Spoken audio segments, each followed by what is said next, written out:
आज हम BA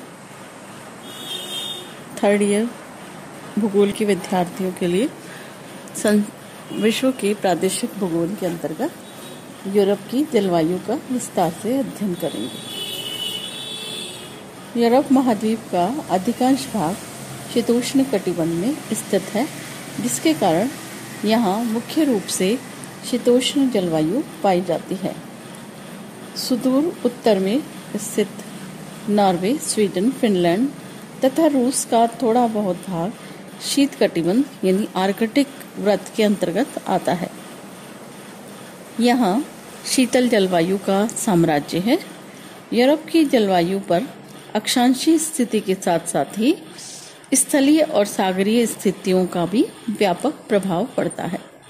इस महाद्वीप के अनेक भागों में सागरों का विस्तार आंतरिक भागों की ओर है और कई सागर भीतर तक पाए जाते हैं, यानी महाद्वीप के भीतर तक पाए जाते हैं, जैसे बाल्टिक सागर, श्वेत सागर, काला सागर, एड्रियाटिक सागर आदि।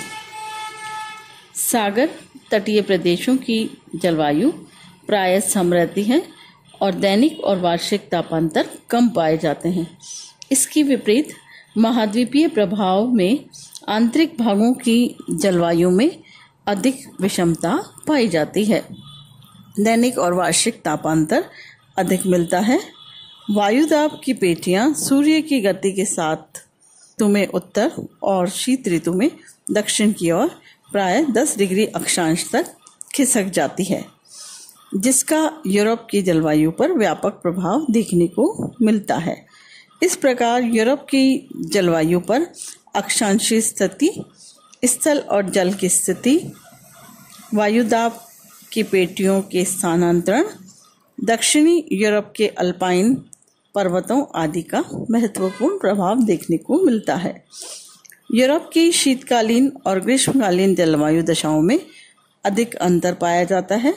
दोनों ऋतुओं में तापमान, वायुदाब, हवाओं की दिशा, गति, वर्षण आदि में पर्याप्त भिन्नताएं पाई जाती हैं। अतः यूरोप की जलवायु को शीत और ग्रीष्म के अनुसार किया जा सकता है। अब आज हम शीत ऋतु की जलवायु दशाओं का अध्ययन करेंगे।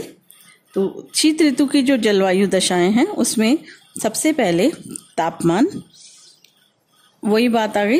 अक्षांशीय स्थिति के अनुसार यूरोप के दक्षिणी भाग का तापमान अधिक और उत्तरी भाग का तापमान कम रहता है।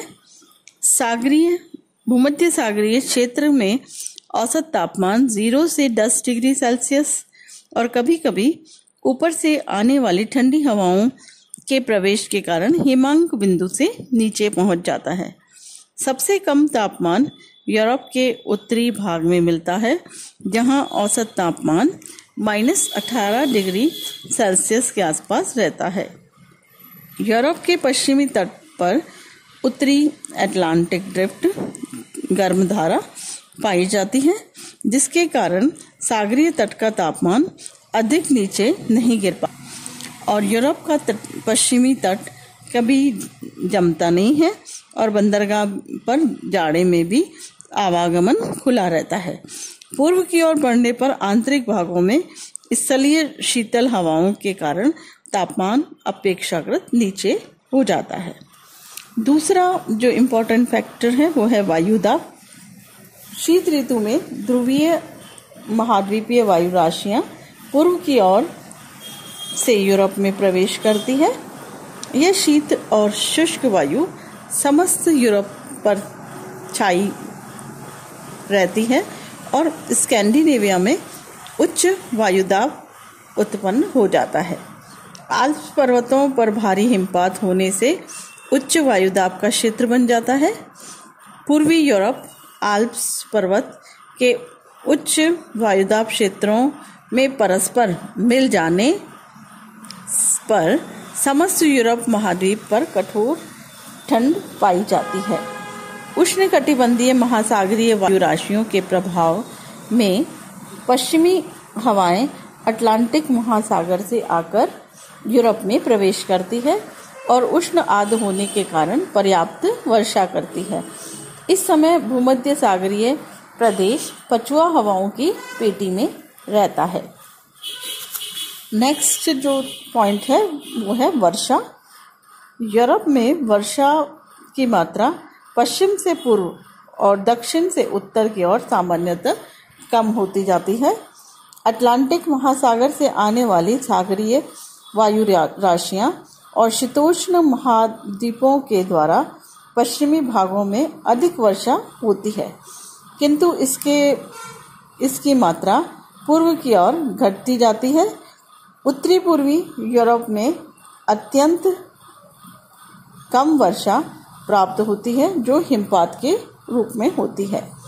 ब्रिटेन में औसत वार्षिक वर्षा 150 सेंटीमीटर, किंतु यह पूर्व की ओर लगातार घटती जाती है।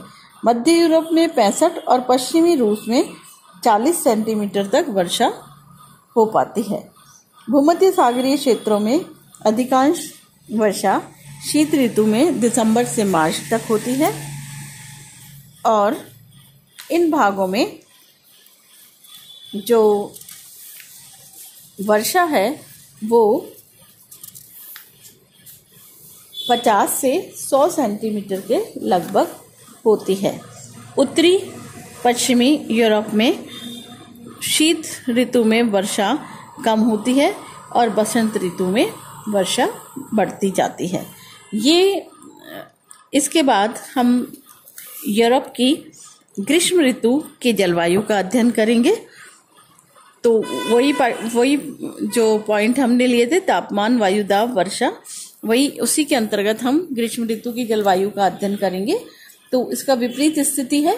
ग्रीष्म ऋतु में दक्षिणी यूरोप यानी आल्प्स के दक्षिण में तापमान 20 डिग्री सेल्सियस से लेकर 25 डिग्री सेल्सियस तक पाया जाता है। तापमान दक्षिण से उत्तर की ओर क्रमशः घटता जाता है। मध्य यूरोप में तापमान 15 से 20 डिग्री सेल्सियस के मध्य रहता है, जबकि उत्तरी पश्चिमी यूरोप में 10 से 15 डिग्री सेल्सियस तक ही तापमान पाया जाता है। आंतरिक भागों में पश्चिमी सागरीय तटीय भागों की तुलना में तापमान अधिक रहता है और महाद्वीपीय प्रभाव के कारण गर्मी अधिक पड़ती है। सेकंड पॉइंट है वायुदाब। ग्रीष्म ऋतु में एजोर्स उच्च वायुदाब लगभग 10 डिग्री अक्षांश तक उत्तर की ओर खिसक जाता है, जिसके कारण भूमध्य सागर में चक्रवात उत्पन्न नहीं हो पाते।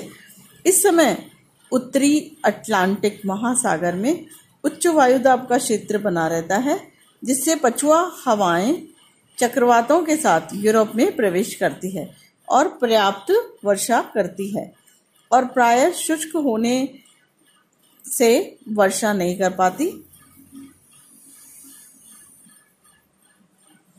वर्षा करती है। दक्षिणी यूरोप में उच्च वायुदाब का क्षेत्र होने के कारण हवाएं स्थल से सागर की ओर चलती हैं और स्थल से जब हवाएं चलेंगी तो शुष्क होंगी और शुष्क होने से वर्षा नहीं कर पाती। उत्तरी पश्चिमी यूरोप के तटीय क्षेत्र में समुद्री वायु राशियां और महाद्वीपीय वायु राशियों के मिलने के कारण प्रायः आकाश में बादल छाए रहते हैं और रुक रुक कर हल्की वर्षा होती रहती है। मध्य एशिया की गर्म और शुष्क वायु राशियों के प्रभाव से दक्षिणी यूरोप का मौसम गर्म और शुष्क रहता है। तीसरा पॉइंट है वर्षा। यूरोप के विभिन्न भागों में ग्रीष्मकालीन वर्षा में भिन्नता देखने को मिलती है। क्षेत्रानुसार वर्षा का विवरण निम्न प्रकार है।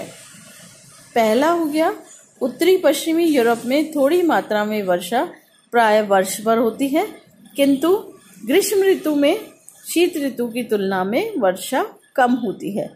औसत वर्षा 100 सेंटीमीटर से ऊपर रहती है, किंतु वृष्टि छाया प्रदेशों में यह 40 सेंटीमीटर से कम पाई जाती है।